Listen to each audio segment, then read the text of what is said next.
रेवाड़ी जिले की कोसली विधानसभा सीट से भाजपा विधायक लक्ष्मण सिंह यादव ने हरियाणा के पूर्व मुख्यमंत्री चौधरी भूपेंद्र सिंह हुड्डा और उनके सांसद बेटे दीपेंद्र हुड्डा का नाम लिए बगैर उन पर निशाना साधते हुए कहा कि ये जो आज आ रहे हैं ये अहिरवाल के टुकड़े करने की साजिश रचते हैं।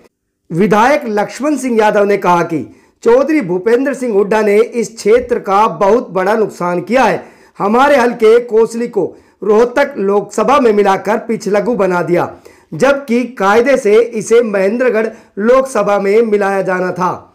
2009 में परिसीमन के समय हमारी 2 सीटें सालावास और जाटूसाना खत्म कर 1 सीट कोसली बना दी। उन्होंने कहा कि इन्होंने बहुत बड़ा नुकसान किया। जनता सब जानती है, ये चाहे कितनी भी बार इस इलाके में आए कोई फर्क नहीं पड़ने वाला। आज शनिवार को अपने निवास स्थान पर रेवाड़ी ब्रेकिंग यूट्यूब चैनल से विशेष बातचीत में विधायक लक्ष्मण सिंह यादव ने कहा कि जिले में एम्स का निर्माण जल्द होगा। किसी खामी के चलते टेंडर खत्म हुआ, लेकिन जल्द ही नया टेंडर हो जाएगा। उन्होंने बताया कि हमारी तो पहले ही शिलान्यास की तैयारी हो गई थी, लेकिन किसी कारणवश रुकावट आ गई। लेकिन मैं ये कह सकता हूं कि जल्द ही माजरा में बनने वाले एम्स का शिलान्यास किया जाएगा। उन्होंने कांग्रेस पार्टी पर निशाना साधते हुए कहा कि कांग्रेस ने कभी किसान का भला नहीं किया। इनकी सरकार में किसानों को मुआवजे के तौर पर 2.5 रुपए के चेक मिला करते थे। हमारी सरकार ने 15,000 रुपये मुआवजा दिया। कोसली विधानसभा क्षेत्र से विधायक लक्ष्मण सिंह यादव की राजस्थान विधानसभा चुनाव में ड्यूटी लगी है। विधायक ने कहा कि राजस्थान में भाजपा प्रचंड बहुमत से सरकार बनाएगी, क्योंकि राजस्थान की जनता कांग्रेस के कुशासन से त्रस्त है।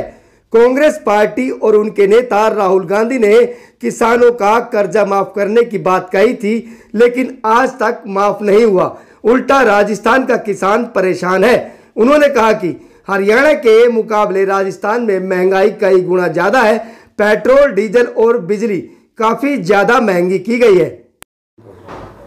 राजस्थान में भारतीय जनता पार्टी प्रचंड बहुमत से सरकार बना रही है, क्योंकि इस बार लोगों का मन भारतीय जनता पार्टी पे पूरी तरह से है। कांग्रेस के कुशासन से, अशोक गहलोत के कुशासन से लोग त्रस्त और परेशान हैं। झूठे वादे करके वो आए थे, उन वादों को नहीं निभा पाए। जैसे राहुल ने भी कहा था कि हम आगे तो कर्जा माफ़ कर देंगे किसानों का, आज तक कोई कर्जा माफ़ नहीं हुआ। महंगाई हरियाणा से कई गुना ज़्यादा है। डीजल, पेट्रोल वहाँ महंगा है। बिजली 13 रुपये, 13.5 रुपये यूनिट है, जबकि हमारे यहाँ 4.5 और 5 रुपये यूनिट है। बिजली महंगी है, डीजल पेट्रोल महंगा है। किसान का एक दाना परचेज नहीं किया जाता। बाजरा राजस्थान का हरियाणा में आता है। हम 14 फसलें जहाँ खरीद रहे, वहाँ वो एक भी फसल नहीं खरीद रहे। मुआवजा हमारा सबसे ज़्यादा है।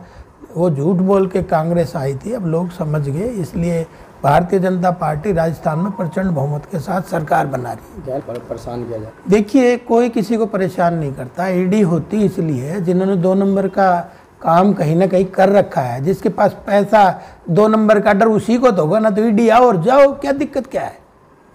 सर एक पहले उनसे ये तो पूछ लो कि तुमने क्या क्या बना दिया है। तुम्हारी सरकारें थी जब तुमने क्या कर दिया था। तुम्हारी सरकारें थी तो 2.5 रुपये का चेक दिया करते थे किसानों को। हमारा 15,000 रुपये का मुआवजा है। इनके ये तो पूछ लो, बाजरा खरीदा जाता था क्या इनकी सरकार थी जब।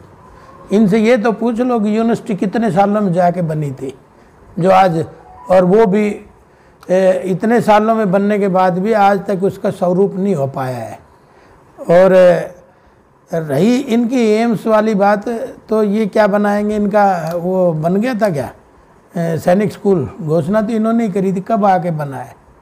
तो ये तो वो कहते हैं ना कि छाछ तो बोले बोले, छालनी भी बोले, इसमें 70 चेक। और रही एम्स की बात, वो आज किस बात के टेंडर है, मैं उसकी जानकारी एक बार ले लेता हूँ, क्या परिस्थिति बनी है उसके बारे में तो तभी बता पाऊँगा। नहीं तो हमारा तो उद्घाटन की तैयारियां पूरी हो गई थी, लेकिन वो तो थोड़ा बहुत काम अधूरा था इसलिए वो रुकी थी। अब वो पूरी होने को जा रही है। सारी ज़मीन परचेज की जा चुकी है, सब किसानों को उसका पैसा मिल गया है। क्योंकि भूमि अधिग्रहण कानून बड़ा पेचीदा हो गया, 2013 में कांग्रेस जाते जाते बना गई, तो उसका ही कारण है कि हम किसी किसान की ज़मीन ले नहीं सकते ज़बरदस्ती।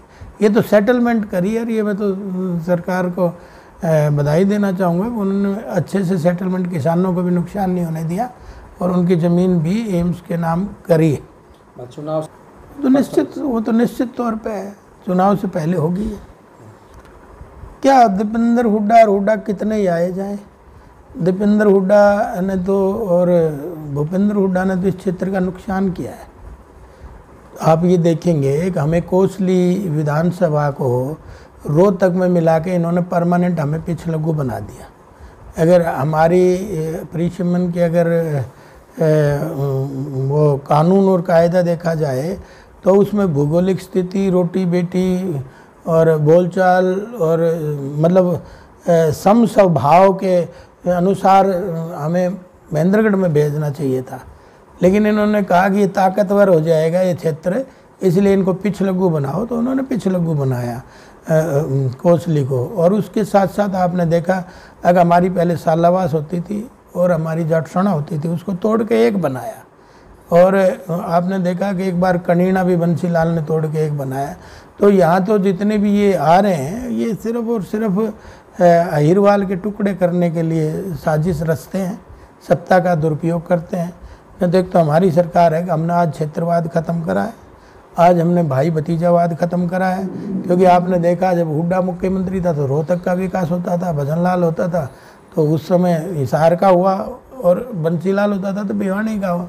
लेकिन आज पहली बार हरियाणा प्रदेश में सबका साथ सबका विकास के साथ आज कोई क्षेत्रवाद नहीं, आज कोई भतीजावाद नहीं, आज कोई पर्ची और खर्ची नहीं है। मेरिट के आधार पर लोगों को नौकरियां मिल रही हैं।